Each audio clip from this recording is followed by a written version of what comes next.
It turns out that trying to find fresh fronds, the ones that aren't all brittle, is a lot harder than saying you're going to find fresh fronds. Most of the fronds that are available are brittle, unless I start cutting live fronds, and then they're kind of green, and this process will take forever. I don't have forever. So I've just started gathering whatever fronds I can. I'm going to save this one even though it's brittle and older. We'll be attaching it, but I attached another one here. I'm trying to do the triangulation because we found that shape to be very strong. So I think the more we can triangulate everything, the stronger the structure will be overall, even though the fronds are weak. Because we know that the previous yurt right there, even though the whole thing is made up of fragile fronds, is still very strong. This is what I've got going on so far. I've just basically been taking fronds and stringing them up and trying to make triangles. I was tying every one of them down, but I think I'm going to run out of ties. So I'm only tying down some and just running the others and just using pressure to hold it in place. The idea is to get the roofing mostly laid out and then to start doing the roof. Because as you can see, the sky is getting ready to open up again. Now, because of the rush for time and lack of funds, as much as I don't want to do it, I'm probably going to have to dismantle Yurt 1.0 and take the tarp from here to use as covering for Yurt 2.0. It would have been nice to be able to leave the structure intact to see how it does during a hurricane, just to see what survives. Because the whole thing is made up of fronds and stuff, and it is pretty strong right now. But I don't have time, and I don't have funds right now to get coverings. So we're going to try to dismantle Yurt 1.0 and use those components for Yurt 2.0. I may try to leave the framework up in case I get some funds later and try to put up new walls or try something different with the walls on this one. Maybe make it totally primitive. I don't know. I haven't decided yet. I do know I'm not going to take it apart yet because if I do, the structure starts to become weak again. And some of you are saying, why don't I try to salvage these fronds and use them in Yurt 2.0? It's because the majority of these are very brittle and they'll probably break. And trying to cut them all apart is going to be more work than just trying to gather new ones.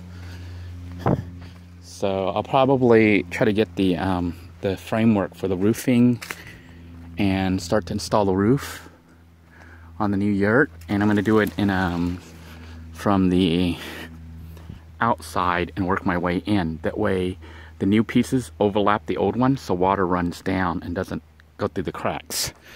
We've seen what happens when you haphazardly just throw the sheets on top of one another and don't think about gravity and water flow.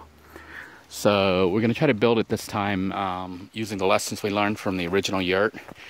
That even though, I mean, the way that one was built, it was kind of haphazard. We just put it together and it just got bigger and bigger and went further along than I had originally planned on doing. This one is being designed right from the ground up to be a real structure that somebody could possibly live in. That somebody, meaning me. If it happens, I could end up living out here, so I need a structure that I'm not going to be afraid will fall down on me. So you can see it's very strong right now. I wouldn't hang on it or anything, but it is fairly strong. And as I put more of the lattice work up, the roof should become a bit more and more secure. More than an hour later, this is how far we've gotten. It's taking a very long time.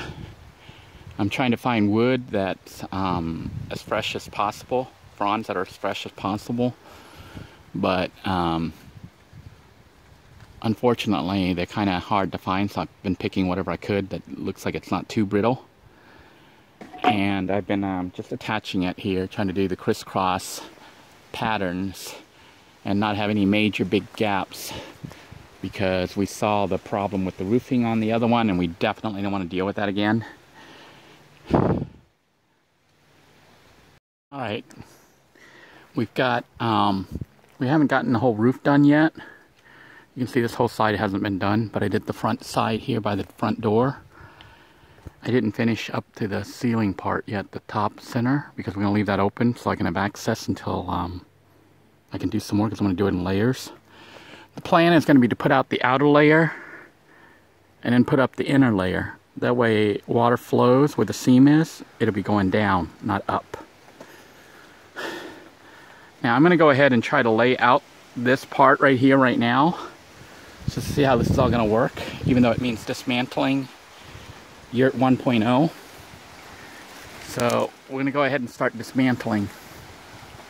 Sad as I am, Yurt 1.0, it's going to be no more. We've taken off the cover here from the door of Yurt 1.0, and it is now part of the roofing for Yurt 2.0. I am trying to lay things out as tight and as straight as I can. The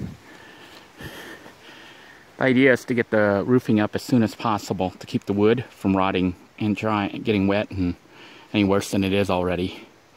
So we're going to try to do the bottom layer, then work our way towards the center, and then we're going to do the walls later. Alright. Based on what we know from the previous build, the roof is very, very important. And also you can see I have shade now. It was hot working out here. So I've managed to bring over 2 panels from the Yurt 1.0 to become roofing for Yurt 2.0. And I'm probably going to try one more panel, then I'm going to start making more scaffolding for the roofing, because we got to finish the other sections. But you can see how I have it tied down to the roof pretty tight. And I'm trying not to tie in the middle, trying not to make new holes. So I'm putting it on the edge, because we're going to have another piece overlapping it. Now there is a chance for leakage when water comes through here and comes down. So we'll have to deal with that as it happens. I have an idea of how to deal with that by possibly putting on another layer of roofing, thinking of using grass. But it's looking pretty good. The roof is nice and taut, so hopefully that will keep water from forming water pockets when it rains. And we have a working area now that has some shade, because I was dying out here in the sun. Meanwhile, Yurt 1.0 is looking sad, starting to become just a shell of its former self. I don't know if you can hear that. There's definitely some kind of animal under here. It got quiet because I'm shining the light now. I lifted up the wall here, and the animal started making all sorts of funny noises like I never heard before. I don't know what it is, but it's making funny sounds. Except it's stopped now. So when I go to move this cabinet here, I think there's going to be some kind of animal under there. Alright, we got 3 panels up.